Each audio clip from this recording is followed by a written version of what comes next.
Then here we go on our next topic which is known as vitamin E. Vitamin E को अपन पढ़ते हैं।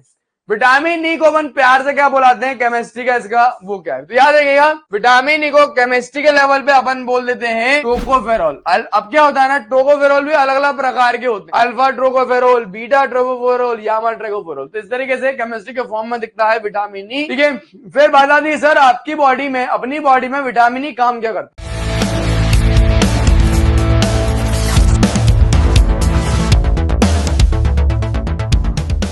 अभी आप ये जो मेरी वीडियो देख रहे हो बायोकेमिस्ट्री की, ये मेरी सैंपल वीडियो है। मेरे ऐप पे कोर्स है, इसका नाम है बायोकेमिस्ट्री 7 डे। उस कोर्स के जरिए आप पूरा बायोकेमिस्ट्री 7 दिन में कंप्लीट कर सकते हैं। और ये तो सिर्फ सैंपल वीडियो है। मेरे रियल कोर्स में आपको क्लिनिकल केस स्टडी मिलेंगी, रीजनिंग के टॉपिक मिलेंगे, कैसे याद रखना है उसके निमोनिक मिलेंगे आपको। तो ये पूरा कोर्स, क्योंकि पेपर का पैटर्न चेंज हो गया है तो मैंने पूरा कोर्स भी चेंज कर दिया।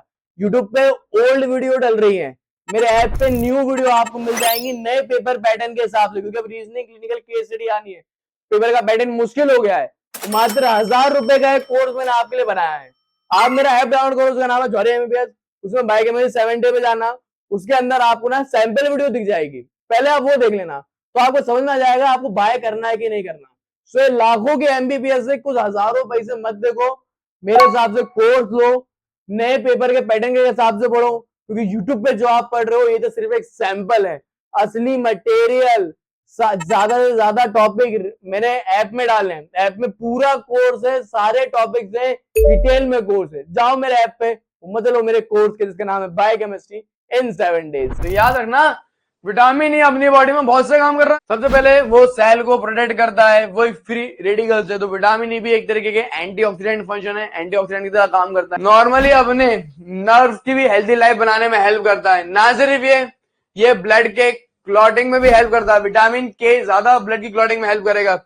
उसके अलावा नॉर्मल ब्रेन के फंक्शन में भी हेल्प करता है और इम्यूनिटी बनाने में भी हेल्प करता है। बिट्टू नोट्स लगा।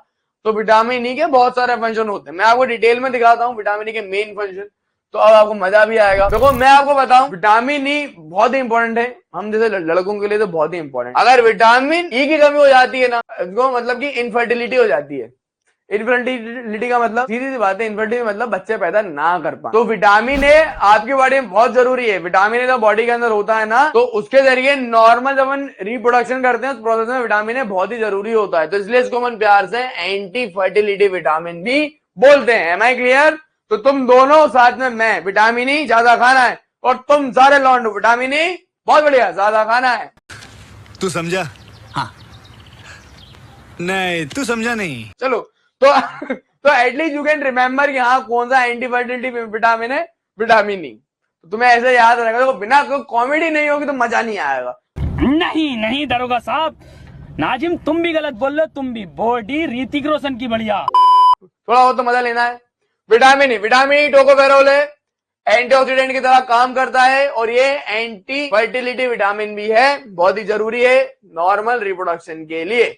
केमिस्ट्री लेवल पे टोकोफेरॉल बोलते हैं। डेली अपन को कितना खाना चाहिए? डेली अपन को 10 माइक्रोग्राम खाना चाहिए।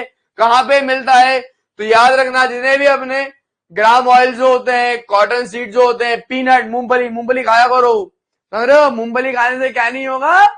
इनफर्टिलिटी नहीं होती। मूंगफली खाओ छोटी छोटी सी। फिर कॉर्न में, सनफ्लावर ऑयल में, समझ लो। फिर क्या फंक्शन है इनका? Vitamin E is related to antioxidant, antioxidant की तरह काम करेगा। विटामिन ई बहुत ज्यादा एसेंशियल होता है किसमें? अपनी सेल मेम्ब्रेन बनाने में, सेल का स्ट्रक्चर बनाने में। और विटामिन ई अपना एंटीऑक्सीडेंट की तरह भी काम करता है। फिर बात आती है सर विटामिन ई कहाँ पे एब्जॉर्ब होता है? तो बेटा विटामिन ई जब अपना फैट का एब्जॉर्प्शन होता है ना अपनी बॉडी में, तो फैट के साथ साथ विटामिन ए भी एब्जॉर्ब हो जाता है। मतलब क्या होता है ना, मान लो फैट है, फैट का मॉलिक्यूल जैसे जैसे एब्जॉर्ब होता है ना आपकी बॉडी में, तो विटामिन ए भी ऐसा ही है, तो बोलता है ऐसे। अभी फैट है, फैट ऐसे आपकी बॉडी में क्या हुआ? फैट ऐसे एब्जॉर्ब हो गया। तो पता है फिर विटामिन ई क्या करता है? विटामिन ई मालिक तो चलेगा, मैं भी जा रहा हूं। तो याद रखिएगा फैट के साथ साथ में, याद रखिएगा फैट के साथ साथ में विटामिन ए एब्जॉर्ब हो जाता है। ठीक है, और याद रखिएगा फैट के एब्जॉर्प्शन में कौन मदद करता है? Bile salt. तो बाइल सॉल्ट अपने बाइल सॉल्ट फैट को एब्जॉर्ब करवाने में मदद करेंगे। फैट के साथ विटामिन ई यहाँ जा रहा है, इसलिए विटामिन ई को एब्जॉर्ब करवाने में बाइल सॉल्ट बहुत हेल्प करते हैं। ठीक है, कहाँ पे स्टोर होगा? जितने ही लिवर के अंदर, मसल में, अपने एडिपोज टिश्यू में जाके स्टोर हो जाता है। फिर विटामिन ई की मान लो कमी होगी तो क्या होगा? सबसे पहले विटामिन ई की कमी के कारण इनफर्टिलिटी हो सकती है, स्टेरिलाइजेशन आपकी बॉडी में हो सकता है, जनाना बना सकता है, डिजेनरेटिव चेंज हो सकते हैं अपने गोनेट्स के अंदर, उसके अलावा मेगलोब्लास्टिक अनीमिया भी हो सकता है। अब इसका मतलब ये नहीं है कि अपन ज्यादा खा लें। देखा बिट्टू भाई, बेवकूफी मत करना बिट्टू भाई, ज्यादा विटामिन ए खा लोगे तो हर चीज की अति गंभीर होती है, टॉक्सिसिटी हो जाएगी। तो एक इनफर्टिलिटी दूर करने के लिए तुम ऐसा गलत काम मत करना, समझ रहे हो? तो ये बहुत ही छोटा था, तो उसको यूनिवर्सिटी में कैसे लिखना है, इन्हीं हेडिंग्स में लिखना। कभी आ गया तो डेफिनेशन लिख देना, chemistry, daily requirement, dietary source, function, absorption और क्लिनिकल। इस तरीके से विटामिन लिखना बेहद ही आसान था, ठीक है।